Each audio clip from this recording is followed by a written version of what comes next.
And hello and welcome to Newsmax Now. I'm John Bachman. We begin tonight with the president narrowing his list of potential nominees for the U.S. Supreme Court. The president tweeting this morning, I interviewed 4 very impressive people yesterday. On Monday, I will be announcing my decision for Justice of the United States Supreme Court. Those candidates include federal appeals judges Amy Coney Barrett, Brett Kavanaugh, Raymond Coolidge, and Amul R. Thapar. But the president is not done yet. He says he will interview a few more people before making his final decision come Monday.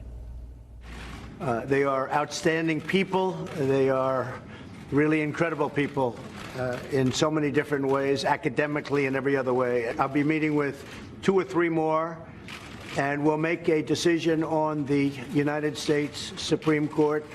The new justice, that'll be made over the next few days, and we'll be announcing it on Monday, and I look forward to that. I think the person that is chosen will be outstanding. Thank you very much, everybody. Joining us now to discuss this in detail, former New York City Police Commissioner Bernard Kerik, also with us Democratic strategist Joel Payne, and the founder of Freedom Watch and former federal prosecutor Larry Klayman. Gentlemen, thanks everybody for being here with us this evening. Thank you. You're welcome. Good to be with you. All right, Larry, let me start with you first. CBS News says out of the 4 candidates the president has interviewed so far, the 2 frontrunners are judges Brett Kavanaugh and Amy Coney Barrett. Do any of these 2 judges make your short list from the one who's going to be finally selected? From what I've read about her, John, I like Judge Barrett. She's obviously a woman. That's good. You know, politically, it's going to be hard for the Democrats to have much objection to that. They're already trying to sort of smear her, claiming she's part of a religious cult. That's not true. She's simply a Catholic. And she also has the right credentials. And I like the fact that she went to the University of Notre Dame Law School and not Harvard or Yale. You need somebody from some of these other institutions. Harvard and Yale are very leftist. Of course, President Trump wouldn't choose a leftist, but frankly, I don't cater to those schools. But I think she'd be an excellent choice. I don't like Judge Kavanaugh. As you know, we got 2 preliminary injunctions against Obama's National Security Agency in the last few years for illegal mass surveillance, and Kavanaugh gratuitously wrote an opinion discounting the 4th Amendment, claiming that that mass surveillance was okay, contrary to what a judge had ruled in the district court level. He has little to no respect for the 4th Amendment, and I can't support somebody like that. All right, Bernie, how about you? What do you make of this list of 4 candidates so far? Well, I think it's too early to say. I think there's some other people he's looking at. Look, he's going to, I strongly believe he's going to make the right decision. We need a conservative on the bench. Doesn't have to be an extreme right-winger, but we need somebody to bring the bench back to the middle, and I think he'll make the right decision. Joel, let's talk about one of the candidates we've discussed so far, and that is Judge Barrett. Back in 2017, during her confirmation hearing for the 7th Circuit Court of Appeals, Senator Dianne Feinstein attacked Barrett for her Catholic faith, hinting that she would be unfit to serve as a judge because of her beliefs. Take a listen. When you read your speeches, the conclusion one draws is that the dogma lives loudly within you.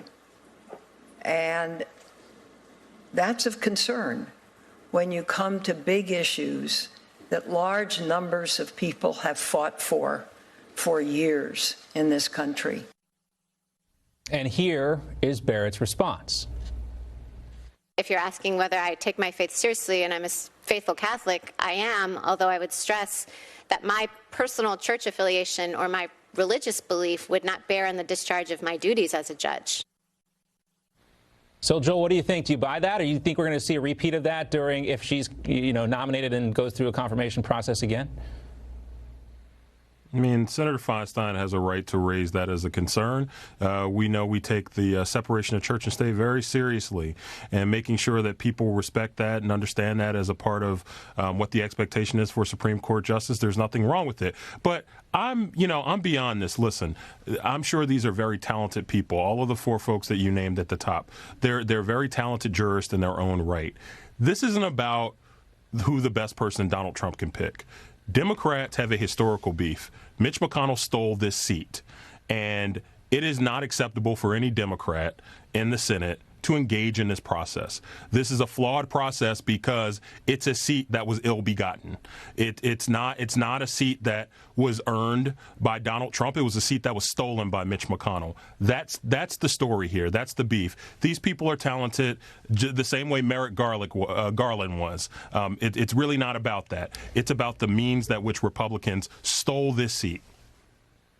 And Joel, John, you raised an interesting point. I mean, This is hold on one second, Larry, because I'm going to let you weigh in here. But you raised an interesting point about Mitch McConnell supposedly stealing this election. There are a lot of differences here. 2016 was a presidential election. This is a midterm election. You could go back to the Harry Reid changing up the rules for filibustering. But go ahead, Larry, weigh in here. Well, first of all, I mean, that was a bigoted statement. John F. Kennedy wouldn't have been president. There are people that opposed him on his Catholic faith. That's unbelievable that this would be raised by Dianne Feinstein, in effect. And that the Democrats, are going to do something about this by obstructing. They can't obstruct. They have nothing to say. Frankly, they should go away and simply be quiet. Yeah, I mean, there's really nothing that Democrats can. Oh, okay, cool. Well, we're going to give you a chance to weigh in on other stuff. Just for complaint's sake?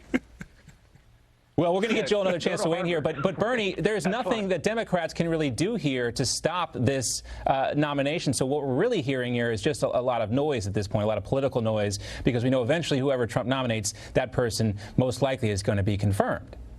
The person is most likely going to be confirmed. I agree with him. They're all, these are some of the biggest names, and they, sitting on the bench now. But you know what? I'm really sick of all the politics. Whether we're gonna enhance the vote, who's going to support it, who's not. You know what? There is a vacancy. Vote on the vacancy, get the person in office, and let them do their job. I don't like it when the Democrats do it. I don't like it when the Republicans do it. Stop politicizing the Supreme Court and get these people in office. I think a lot of people feel the same way, Bernie, but that ship may have sailed. Let's talk about another big story today, and that is immigration. A federal judge yesterday ruled that the Trump administration's mass detention of asylum seekers violated the Department of Homeland Security's own policy when they refused to release migrants, even after they passed a so-called credible fear interview and await a hearing on their asylum claim. Attorney General Jeff Sessions has claimed that the asylum system is being abused by foreigners who know how to just basically gin the system. Now, Attorney General Jeff Sessions also talked about this asylum issue. He thinks that these foreigners are gaming the system. Larry, do you think that that's the case? Well, they are gaming the system. And Justice Clarence Thomas made a good observation recently with regard to the so-called travel ban. Of course, it's not a travel ban. But that when judges make a decision, particularly these leftist judges, it should be limited to the district where they're making it, or if it goes up to the appellate court, that circuit. It shouldn't be nationwide in application. And this goes back to the Supreme Court. It shows you why it's important to have a strict constitutional constructionist on the court. This decision will most likely be overturned by the Supreme Court yet again. The president has lost at nearly every lower court level, and he has won consistently in front of the Supreme Court. And by picking Judge Barrett or someone like that, he will assure that his policies are put into effect. And what it tells me is that you've got a lot of leftist hack judges at the lower court level. Leftist hack judges. Republicans have dominated the lower court system. You have no idea what you're talking about. Leftist hack judges? Get out of here, man. Yes. That's nonsense. 90% of the judges on the bench are Obama or Clinton appointees currently. So what you're saying is totally incorrect. Nonsense. The reason why Harry Reid had to change the filibuster is because Republicans intransigent in 2013. I know my facts. You should know yours. Well, I do know my facts, and you do a survey of the judges that are on the bench today. Yeah, let's get a little bit more into this. So, Larry, answer Joel's statement that he says that the reason why Harry Reid had to change the filibuster rules is because Republicans at the time were dragging their feet on the confirmations of the Obama nominees. They were gaming the system, John, they were gaming the system. Okay, your words. Let's use your words, Joel. They were gaming the system. But, Larry, at the same time, we've heard a lot from Mitch McConnell talking about how many federal judges that they've been able to get through the confirmation process so far. So where is it? Where's the truth here? Very little, John, in comparison to the Clinton and Obama appointees that are currently on the bench. I agree that Senator Harry Reid, changed the rules, now to the detriment of the Democrats, to get the Obama judges appointed and confirmed. That's a fact. Well, now they're confirmed, and now they're on the bench, and now they are, many of them, not all of them, leftist hacks. There's a Democrat judge in the District of Columbia, Emmett Sullivan, appointed by Clinton, who I have a lot of respect for, but he is very few and far between among his brethren. So if they agree with you, they're fine. But if they don't agree with you, they're leftist hack judges. Got it. Okay. Well, Joel, what if the shoe were on the other foot? You want the answer because they're. The shoe is on the other foot. Okay? The shoe is on the other foot. By the way, let's just do a little. Let's actually focus on. Larry, hold on a second. Let Joel finish. The fact here is when Harry Reid did that in 2013, he did it for non-Supreme Court judges. The reason he did it is because Republicans had a blood oath to not let Barack Obama see any progress or any success whatsoever. That's the fact. He didn't do it for Supreme Court. Mitch McConnell and Donald Trump conspired to do it for the Supreme Court a year and a half ago with Neil Gorsuch. So those are the facts. Joel, as we've heard many Democrats say, elections have consequences, and these are the consequences. We got to wrap it up here, and I got to say goodbye to Larry. Yeah, go ahead. Larry's got to go, but Larry, last word to you as we wrap up this segment. Read it and weep. I'm going to Harvard and Yale for fun. That's my last word, but not for judges. All right. Right. All right, Larry Klayman, thanks for being with us.